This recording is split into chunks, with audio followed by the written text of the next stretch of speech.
आखिरकार मांगनी ही पड़ी अनु के सामने हाथ जोड़कर माफी। आर्यवर्धन के दिल में जाग गया अनु के लिए और भी ज्यादा प्यार। सीरियल तुमसे तुम तक में एक तरफ तो मीरा निकली थी अनु को नौकरी से निकालने में। मीरा ने पूरी तैयारी कर ली थी अनु को नौकरी से निकालने की, क्योंकि जो क्लाइंट्स हैं उन्होंने अनु की कंप्लेन कर दी थी कि अनु ने उनके साथ बदतमीजी की। बस मीरा सीधा पहुंच जाती है आर्यवर्धन के केबिन में और आर्यवर्धन को बताती है कि अनु ने क्लाइंट के साथ बदतमीजी की और उसे तुरंत नौकरी से निकाल देना चाहिए। जिसके बाद आर्यवर्धन भी मान जाता है कि ठीक है, अगर मीरा तुम्हें लगता है कि अनु ने बदतमीजी की क्लाइंट के साथ तो उसे नौकरी से निकाल देते हैं। जैसे अनु वापस ऑफिस आती है, अनु को प्रेस कॉन्फ्रेंस में बुलाती है मीरा और जहां पर वो बोलती है कि तुमने क्योंकि क्लाइंट के साथ बदतमीजी की इसीलिए अनु आज हम तुम्हें नौकरी से निकाल रहे हैं। लेकिन ऐसे में जो दूसरा क्लाइंट होता है वो कहता है कि मीरा मैम आप बिल्कुल गलत कर रही है, क्योंकि अनु ने लड़ाई जरूर की क्लाइंट से, लेकिन अनु ने लड़ाई इसलिए की क्लाइंट से क्योंकि जो आपका क्लाइंट है वो आपके और आर्यवर्धन के रिश्ते के बारे में उल्टी सीधी बातें कर रहा था। ये जो क्लाइंट है ये आपकी मीरा मैडम आपकी बुराई कर रहा था और ये अनु को बर्दाश्त नहीं हुआ।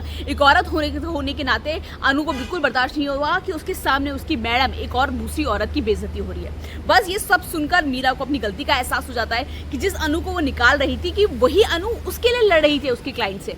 तो कहीं ना कहीं मीरा को अपने हाथ जोड़कर माफी मांगती है अनु से और ये सारी चीजों को देखकर जो आर्यवर्धन होता है उसके दिल में अनु के लिए प्यार जाग जाता है, इज्जत जाग जाती है और बहुत कुछ एहसास और ज्यादा बढ़ जाते हैं। तो कहीं ना कहीं आर्यवर्धन अब एक बात तो समझ गया है कि वो आंखें बंद कर अनु पर विश्वास कर सकता है, क्योंकि अनु ना सिर्फ एक अच्छी लड़की है बल्कि एक संस्कारी लड़की है और साथ ही बड़ों की इज्जत करने वाली लड़की है। और कहीं ना कहीं जो आर्यवर्धन का यही विश्वास है वही अनु और आर्यवर्धन की प्यार की नींव भी बनेगा आने वाले एपिसोड में। लेकिन वही दूसरी दिक्कत, ये परेशानी शुरू हो गई है कि अब जो अनु के माँ बाप है वो अनु के लिए रिश्ता ढूंढ रहे हैं और जल्द ही अनु का कहीं और रिश्ता फिक्स हो सकता है।